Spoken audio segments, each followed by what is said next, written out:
Hello and welcome to the March 7th edition of the Gold, Goats, and Guns Short News. My name is Tom Luongo. We've got a lot to talk about today. I want to talk about Brexit. The EU has given the UK a 48-hour ultimatum on dealing with the Irish backstop. But before we get to all of that, let's do a little housekeeping. Monday nights, 8 o'clock. Friday nights, 8:30, we do the Gold, Goats, and Guns hour live stream where I will do about 15 minutes of prepared talks and then open it up for questions, Q&A. The conversation ranges all over the place. We'll do philosophy. We'll do hardcore politics. We'll do whatever we have to do to get it all covered, to get the week's events covered. You can follow me over at tomluongo.me as well as on Twitter at TFL1728.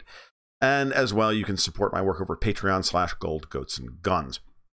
All right, let's get to the situation with Brexit. So, as I said, yesterday, the EU came up with it and said, you, the UK, have until Friday to negotiate, to give us new terms on the Irish backstop that are acceptable, or we're not going to negotiate with you anymore. This is a pure hardball tactic on their part. This has nothing to do with reality. They will absolutely deal later on. Ultimatums are always a sign of weakness. Always. When someone's only ever giving you two options, their way or the highway, you know that they're lying. Because there's always more than one option. What the EU is saying is that we don't feel like we have to negotiate with you because we don't believe we need to negotiate with you because, and there's some rumors about this that I read over at the Bruges Group website the other day, which was quickly taken down, by the way. But artifacts of it are around on the internets, in my Twitter feed and other places, that secretly Theresa May and Angela Merkel, German Chancellor Angela Merkel, signed and put together the framework for this entire withdrawal agreement back in July. And then I've just been pantomiming the whole thing since then, building a withdrawal agreement that would really, at the end of the day, pave the way to make it easy for the UK to come back into the EU at a later date after everyone is after all the tumultuousness has died down, and they've been able to further gaslight Brits back into coming back into the EU and all of that stuff. Of course, this is all predicated on the idea that the EU will actually survive the next 5 to 7 years. And that's not a particularly good bet, right? Especially after today's complete capitulation by the ECB. But that would be the subject of another video. I don't want to mung up this conversation today. I want to focus specifically on Brexit. I will be talking about the ECB's capitulation maybe later in the afternoon, maybe tomorrow morning, we'll see. So but remember that ultimatums are always a sign of weakness, right? And May is doing the same thing. Theresa May is doing very much the same thing with most of Parliament by saying it's either my deal at this point or what. She's trying not to say no deal because she doesn't want no deal.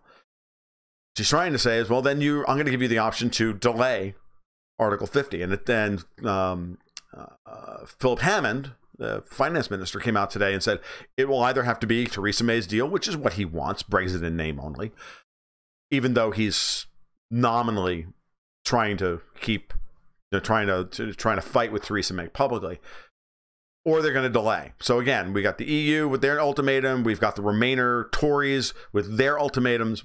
What's interesting, so now the real question is, and I've been asking this question for over a month now, is Theresa May working for a hard Brexit, or is she trying to betray it and get her deal through as the only real option that Britain has at this point that everybody would accept? And she's trying really in many ways to blackmail the 150 so hard leave MPs, the Bruges Group, the ERG, yada, yada, yada, into accepting a horrible version of her deal that kind of deals with a better version of the Irish backstop. And even Jacob Rees-Mogg has come out and said, look, if we have some kind of legally binding solution to the backstop to allow it to go away after a certain point, then he would vote for her deal, knowing that there would be a way to get out of the entire deal if the backstop is not negotiated is not resolved after 21 months or so, which is what's stipulated in the withdrawal agreement. And he would be okay with that nominally, but it would have to be an ironclad, legally binding guarantee. Otherwise, no. And what's interesting, I was just watching Owen Patterson, a clip from Owen Patterson, who was a member of the Bruce Group, and I was just watching this. It's going around YouTube, and him talking with giving a presentation about the situation politically. And everybody's kind of ignoring all this. They're all just talking about, oh my God, it'll be terrible, and the EU, it'll be terrible if we have a no-deal Brexit. It'll be terrible. No, the people will die in the streets, and there won't be medicines. And oh my God, and dogs and cats living together, and fire and brimstone, and the whole 9 yards. It's such apocalyptic nonsense. It's not even to be believed at this point. So but I was watching Owen Patterson. He reminded everybody that major Remainer politicians, MPs, are in heavily Leave districts, right? Yvette Cooper and others in heavily Remain districts. Now, Jeremy Corbyn has been playing, the leader of the Labour Party has been playing his game of saying, look, I'll back a second referendum if I have to in order to try and keep Labour together, but he doesn't really want to, okay?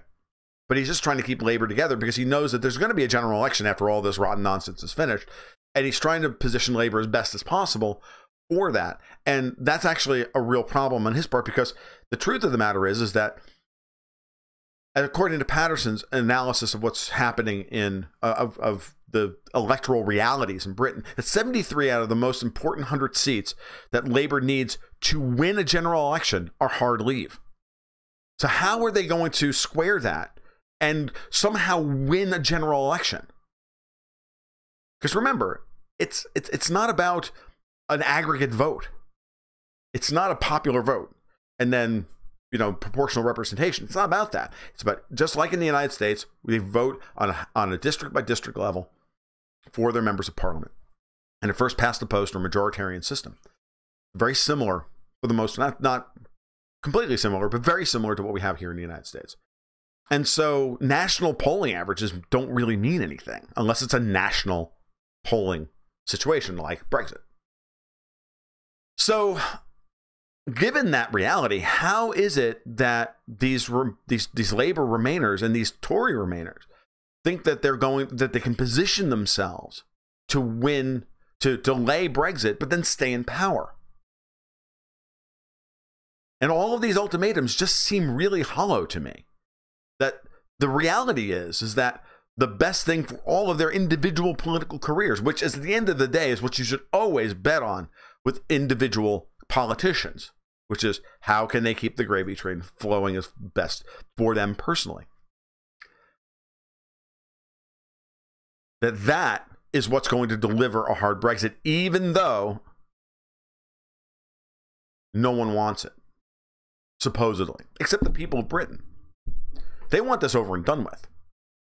Then I was flipping through Brexit Twitter today as well, and it was obvious that Twitter only sends to you if you like type in hashtag Brexit and just go through. It's very obvious that Twitter is all about Remain. That's pretty obvious. I only see about 12 people tweeting about Brexit on that, even though there's hundreds of people tweeting about Brexit, but I only see the same 12 people saying it's all, you know, the latest thing is that that the people who backed Leave are all, you know, that they dodged the vote or whatever. They munged up the vote, and the vote wasn't real, and we need to do it again. And so it's all this Tony Blair nonsense about, you know, trying to get a second referendum together. So I just find it fascinating that this is continuing to go on. But what it looks like right now is that everybody is trying to position for a delay of Article 50. But how long? Remember, the EU doesn't want the Brits to stand for European elections. They don't want British MPs poisoning the well. They've already got a problem in after May's elections for the European Parliament because Eurosceptic parties are polling around 32% of the seats that don't include the Brits. You add the Brits back in, and then all of a sudden that number could easily shift to 40 or 42%. Now they have a real problem. Now they have a real problem, because at that point, there's no guarantee that they'll even be able to circle the wagons within the European Parliament and get their and get the preferred EU Commission president to succeed Juncker. So there's lots of angles to all this, and at the end of the day, I think everybody would prefer. I think it's actually almost in everybody's best interest at this point, personally, to go for a hard Brexit on the 29th of March of some form or another. And Theresa May's deal is certainly not it. The EU is not going to budge on the Irish backstop. Just, they're not.